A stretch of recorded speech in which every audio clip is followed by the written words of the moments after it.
Guys, boxing gossip here on a Saturday morning. I didn't post last night after Matchroom's NXTGEN show because I had other things to do, but I wanted to put up a few reflections on it this morning. Let's start with Jake Paul versus Joe Sheriff. Now, as I mentioned in a previous, I think it might have been on the podcast, I was at the fight where Jake Paul was unceremoniously and badly knocked out by JJ McDonough, and coming back against an undefeated fighter in Joe Sheriff at your call. I think it was an English title eliminator. There was some skepticism. You know, Joe Sheriff wasn't really a known commodity, but Jake Paul, he's kind of one of these fighters who the boxing hardcore are, I guess, skeptical, you could say, of after that loss. I believe he lost in similar fashion in the amateurs. And it was good to see him come back. Now, my first impression, having watched this fight, was that it was a pretty average performance from Jake Paul. I felt he was quite one-dimensional. I felt like there wasn't a huge amount of variety to his work, and I actually thought that the opponent, Joe Sheriff, whilst Jake Paul was the deserved winner in the fight for me, I actually thought that the opponent was only really 2 or 3 fights of experience away from actually being able to beat Jake Paul. Sheriff appeared to me to be the more skilled, the guy with the greater array of variety to his work. And once he weathered the storm that I think came in the second round when he was knocked down, once he weathered that storm, he actually came on strong in the fight and made it very, very difficult for Jake Paul with his back foot boxing and with his slickness at that sort of level later on in the fight. One thing I would say in Jake Paul's defence, in fact I'll say 2 things in Jake Paul's defence, is I thought when the referee, I think it was Jeff Himes, stepped in that round 2, that he was calling off the fight. You know, he was very unclear with the way he did it, whether he was calling off the fight and whether he was calling a knockdown. And Jake Paul, to my eye, was celebrating, thinking that he just won the fight. You know, he was going back into the corner. You know, it looked like to me he thought he'd won the fight by an early knockout. And, you know, it must be very, very hard psychologically to go to the wall in a 10-round war when you've believed that the fight was over and you believed that the referee had called the fight off, which, looking at it on TV, I think that's exactly what happened there. I also saw on Facebook, I think it was today, that Jake Paul had a very, very swollen hand, I presume a broken hand, and he said that he broke it early on in the fight, or he hurt it early on in the fight. So, yeah, maybe on reflection, it wasn't as bad a performance from Jake Paul as I initially thought. You know, when I saw it first time, I thought Paul's maybe found his level. Maybe he's an area level fighter. Maybe he'll win an English title, but he's probably some way below the British title. You know, but perhaps there's scope for him to come again. Perhaps that incident in the second round where he maybe thought he'd won the fight was unhelpful. Certainly, it looks like the hand injury he sustained was genuine and substantial. So, yeah, we'll see him again after that. He did take some punishment in there, though. He got caught clean a few times, and there was a few times when Joe Sheriff caught him that he was quite upright. And his chin was just dangling in the air, and there was no sort of head movement, no riding of punches, etc. He got caught notably a few times when he was looking to close out the fight, you know, and when he was looking to score a knockout. And if memory serves, that's not dissimilar to the JJ McDonough fight where he was on top. I think he had his opponent hurt, went to push the pace, and then completely negated his defences and left his chin hanging wide open in the air. So, yeah, Jake Paul, for me, a lot to work on. And for me, you know, you look at these next-gen shows and you think some of these guys are going to make it as world title level fighters. Some of them are going to be stars of the future.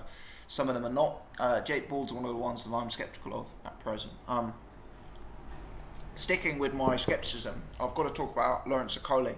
Now, long-time viewers will know that I've been anything but sold on Lawrence Okolie throughout his professional career to date. He was taking on Blazeman Duo, 3 wins, 3 losses, I think, going into the ring. Blazeman Duo will be best known as a recent Daniel Dubois knockout victim. But Menduo, back down at cruiserweight, was able to take Lawrence Okolie the distance, and not just over 4 rounds, but over 6 rounds. And you know, Okolie, we haven't seen very much of him in his pro career today. All 4 of his fights have ended in the first round, I believe. So there was kind of that question over Okolie. What happens when his power isn't enough? What does he have in terms of boxing pedigree? And the answer based on this performance was not very much indeed. He was facing a significantly smaller man, seemingly a man with significantly less power. And Okolie, for me, showed a complete lack of fundamentals. You know, where was the jab to keep his opponent at range? Menduo was really able to negate Okolie's long-range work just by ducking. You know, Menduo was getting low, shifting left, right, and he was making Okolie miss. You know, Okolie was trying to jab down and missing. Where was the double jab? You know, if you miss your first jab, maybe throw a second one, and it stops your opponent from just coming straight in. Time and time and time again in this fight, you see Menduo get low, evade the Okolie jab, move to the inside. And Okolie was quite lucky, actually, that Menduo didn't get more offense off on the inside. It kind of became a bit of an untidy, scrappy wrestling match on the inside, which, you know, is all well and good, but it really, I felt Okolie kind of descended to the level he was fighting at, and he didn't show any of his boxing skills. He didn't show any of that amateur pedigree, that technical boxing that you would expect for a fighter of his experience in terms of the amateurs. There was very limited jab, again, defensively, very open, quite wild, you know, swinging and missing, a lot of inaccuracy going on here. And again, Blaise Menduo is another guy, similar comment to what I said about Joe Sheriff. You know, Okolie won this fight comfortably, don't get me wrong. Okolie actually scored the knockdown in the fight. You know, but Menduo, he's not a million miles off being able to compete at the same level of Okolie based on that showing. If he turned up having had 8 weeks notice for this fight, having had 2 or 3 warm-ups, that could be a competitive fight. I'm not saying he beats Okolie, but you know, he's turned up there having had back-to-back-to-back losses, having taken the fight at short notice, and he's really made Okolie look pretty bad. And in terms, similar comments to the Jake Paul fight, in terms of slickness and in terms of some of the skills that were being exhibited in there, you could actually say Menduo was more advanced than Lawrence Okolie. Okolie's going to be an interesting fighter to watch because he's vulnerable and he's got a lot of power. But, you know, if I was looking after him, I wouldn't rush him. He's 24 years old in the cruiserweight division. That's an absolute baby. For me, guys like Wadi Camacho, certainly guys like Isaac Chamberlain, very possibly they beat him right now. Okolie is a very, very, very beatable fighter. And you look at that cruiserweight scene in the UK, you've got guys like Craig Kennedy, Tony Conquest, Matty Askin. Yeah, these are semi-decent fighters. And for me, like, all the hype around Lawrence Okolie has been, will he fight for the world title? Will he go up to heavyweight and clean up there as well? You know, for me, there's a long, long, long way to go. There's a long way to go, and some of the deficiencies in this game, I think, will, if they're not exposed by the Camacho and Chamberlain level, they'll certainly be exposed, you know, at the sort of British level fight. He's a long, long way off for me, Okolie. He's a lot of rawness, a lot of greenness in there. He doesn't look like a guy who's had the amateur pedigree, and I do understand his amateur career may have been shorter than some of the other Olympians, but, you know, nevertheless, it was quite telling. It was quite telling. And when that power didn't just blow his opponent out of there, what was actually left from Okolie for me? Not very much. You know, I'm sorry if that sounds harsh, but that's my honest opinion. Going down the card, Conor Benn. Credit when due. Conor Benn looked slightly better in there tonight. More composed, more focused on quality rather than quantity. You know, it was a more sophisticated, mature performance. The opponent, Kane Baker, you know, we've talked long and hard on this channel about how Conor Benn is not a welterweight. Well, if Conor Benn isn't a welterweight, Kane Baker isn't a welterweight, certainly. I mean, you're looking there at a pair of lightweights fighting at the welterweight division. And I think Kane Baker was substantially below the welterweight limit at lightweight. So I don't even know what sort of weight he was fighting at in his first 4 fights. But he fought 4 journeymen, 4 guys with losing records. Apparently he'd edged one out, so you know he didn't exactly prove dominant at that sort of level. I don't believe he had a single stoppage in his career going into the fight, and you know, he came with a bit of a desire. Obviously he's a young guy, undefeated fighter. This was his opportunity to make some waves, but yeah, Conor Benn had far too much. He's another guy though. He's 20 years old.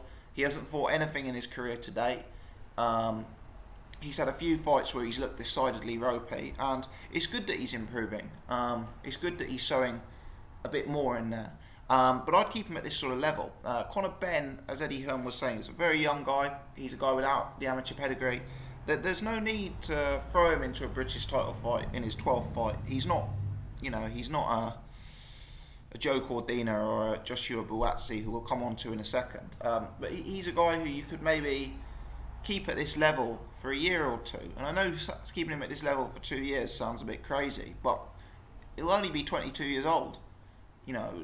Nothing wrong at all with him working on his trade and keep building in this fashion. Because I am seeing improvements from him, but I suspect if he stepped up to anything like British level right now, he'd get found out.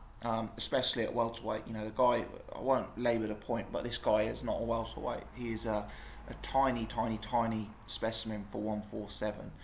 If you're talking about British level fighters at welterweight, guys like Sam Eggington, guys like Bradley Skeet, they will look like giants next to him.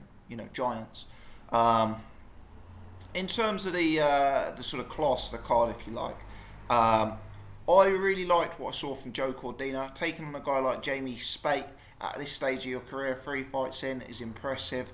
Getting Jamie Spate out of there, I think it was in the first round, is very impressive. Spate has been later in fights with with good fighters. I don't really think either of these guys are lightweights, and they were taking the fight at lightweight, so that may have had something to do with it. But Cordina looked really good, went through the gears quite quickly, closed down the reins, piled on the presser quite quickly. He looked very, very, very good. He is not actually a long way off fighting for an English title or a British title. For me, he's at that sort of level already. Understand he's been getting very high class sparring with Jorge Linares. Eddie Hearn rather cheekily made the suggestion that the sparring had been pretty one-sided in Joe Cordina's favour. If there's any truth in that, then Cordina really is a special talent. But for me, looking at these guys, he is the one who is the most exciting prospect. He is the one who looks most likely to get to world title level. I know Josh Kelly's another fighter people rate very, very highly, who wasn't on this bill, but maybe it's between those two for who are the most exciting in my book. Sorry, bit of a scratchy throat today, guys. The main event, Joshua Buatsi. Buatsi, having had one professional fight, stepped up and fought a guy, Baptiste Castanaro, who had 20 fights. So he was going in against a guy with substantial professional experience, certainly far more than Buatsi had. And the guy did make it difficult in a few spots. He rushed him early on. Buatsi was calm, stayed to his fundamentals. He didn't rush things. He waited to score the stoppage, and he ground the opponent down over, I think it was 4 rounds, maybe it was 5, and got him out of there. It was a composed performance from Buatsi. It didn't look like a guy who was having his second pro fight. It looked like someone a bit more seasoned than that. And, he's got fundamentals, clearly. I am yet to see from Buatsi some of the excitement people have about him. People look at this crop of next-gen fighters, and the genuine consensus seems to be that Buatsi is the number one. It seems to be that he is the guy who is absolutely destined for that world title future and that pay-per-view future. Looking at him so far, maybe it's not that I've seen anything wrong with him, but I've not seen anything to convince me that he is going to absolutely run through the levels like a knife through butter. I guess at this stage I'd say I'm completely open-minded. In no way have I seen anything that suggests Buatsi won't make it, but just looking at him, I personally, my opinion is not relevant, but I personally haven't seen an X factor to his game. I'm not sitting here waiting to see the next Joshua Buatsi fight at this point. I'm not thinking this is a guy who's going to walk through, the people we've got in the division. Now, admittedly, light heavyweight's quite a weak division for us. Cleverly's retired now. You've got Bullioni as a British title. Anthony Yard, very highly touted prospect. But certainly, yeah, I know it's a bit harsh to compare him to Anthony Yard because Yard's, had 10 more fights than him probably. But Yard's a guy without that amateur pedigree, and Yard to me is a more exciting prospect out of the two. But we'll see. It'd be interesting to track his progress. I'm just, I like him. I like what I see today. I think he's a good fighter. I'm interested in where he goes, and I think he can improve and move through levels. But I just don't really see what people are seeing in him right now to make people think he's a world champion elect. For me, guys like Cordina and Josh Kelly are probably more exciting for me at this particular point. One person I will give a shout out to is Ted Cheeseman. I watched his fight against Francesco Lesi. Now, the opponent was woeful. The opponent actually got disqualified for, he was being a bit rough with the referee, and it happened 2 or 3 times. It was bizarre, and he didn't turn up to fight. He barely threw a punch the whole fight. But Cheeseman's a guy I've seen box 2 or 3 times now. I really like Ted Cheeseman. He's a light middleweight prospect, although I believe last night's fight was at middleweight. He reminds me a little bit of Liam Smith. He's kind of like an educated presser fighter. But he's very, very young. He's still learning his trade, but he's got a lot to like about him. He's got good timing. He closes down the ring, cuts down the ring very nicely, and he looks very heavy-handed. And the way he builds pressure is, is quite substantial. I think he's very much flown under the radar in his career to date. And this might be another occasion of he's 10 fights in, he's young. What's the harm with keeping him at that level till he's 15-0 before maybe stepping him up? But yeah, he's a guy to me who I do think has some potential and could surprise a few people. Let me know your thoughts, guys. This is just a general roundup of the fighters on the bill. As I say, Okolie, Jake Ball, very much on the fence on those guys. Buatsi looks decent, want to see a bit more.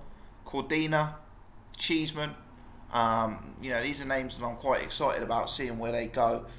Benn, fair play to him. I've not been his biggest fan in the past, but he has improved. He's looking a bit calmer in there. Let's just see. I maintain he won't be successful at 147, but he's looking better than he's looked before. Thanks for watching, guys. If you've enjoyed this video, please hit the thumbs up. Leave your comments in the section below. Do subscribe. Cheers.